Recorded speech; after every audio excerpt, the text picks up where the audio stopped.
legislation affected you? Well, I mean, it's affected me in a lot of ways. I mean, I'm young, so mostly, I guess, with education, you know. I'm from Las Vegas originally, and that's where I went to high school. And Nevada, it's kind of sold as this, you know, libertarian paradise, you know, oh, no income tax, exciting opportunities, and really the whole, you know, Las Vegas was one of the fastest growing cities in the country for a long time, and the whole boom there was built on nothing. You know, it was casinos and building new homes, and it had the appearance of economic success. And then, you know, when the crisis hit, it was terrible. We already had everything was already underfunded. You know, public services, that's what you get in a libertarian paradise. You know, nothing for most of us. And so, you know, in the school district there, the Clark County School District, which is one of the biggest school districts in the country, you know, had massive cuts. You know, we had a fantastic magnet school for the arts and for languages, and they eliminated, you know, the writing program.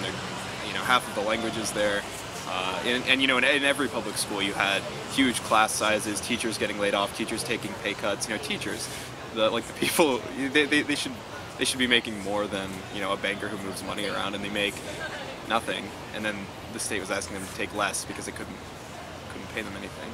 So, you know, I thought that was pretty, and it just, you know, it hurt our public education system in general, and also the universities. You know, UNLV, not a great school by any means, but we, you know, took a bunch more, you know, program cuts. They eliminated entire departments there, and it's been really rough. You know, all of us, you know, if you're trying to, like, you know, they always say the American dream. You know, if you work hard, you can do anything in this country, and you really need education to do any of that. And if they're taking that away from us and making that education system, the one that everyone has access to, worthless. You know, we had the first, like, great public education system in the world, and we're just not committed to it at this point. And, you know, it's affected my family too, right? My dad had a job that was involved in, you know, real estate, which a lot of people did in Las Vegas, because there were so many new homes for people.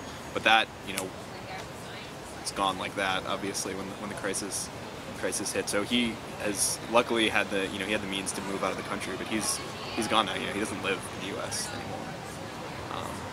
So yeah, that's probably how it's affected me. Our political system is not a democracy. Gore Vidal said there's only one party in the United States, and it's the Property Party. You might have two wings, but it's the same thing in the end. And I don't see any difference between the Democrats and the Republicans, which is why I'm not registered to vote. I'm not planning on voting, because I don't think it makes a difference. You know, I could vote for the Socialist Workers Party or whatever, which is, you know, who I would vote for if I did, but it doesn't have an effect. The two-party system is so entrenched, and really those two parties aren't that different. You know, they say we have a democracy here, and it's a democracy if you agree with a very narrow slice of the entire political spectrum. You know, you have the illusion of choice. It's not, serving in Congress isn't an honor anymore, it's a career. You know, you spend all your time looking for campaign donations, going around to big corporations, begging them for money, and now you have this Citizens United Supreme Court decision where corporations can donate as much money as they want anonymously to a political candidate.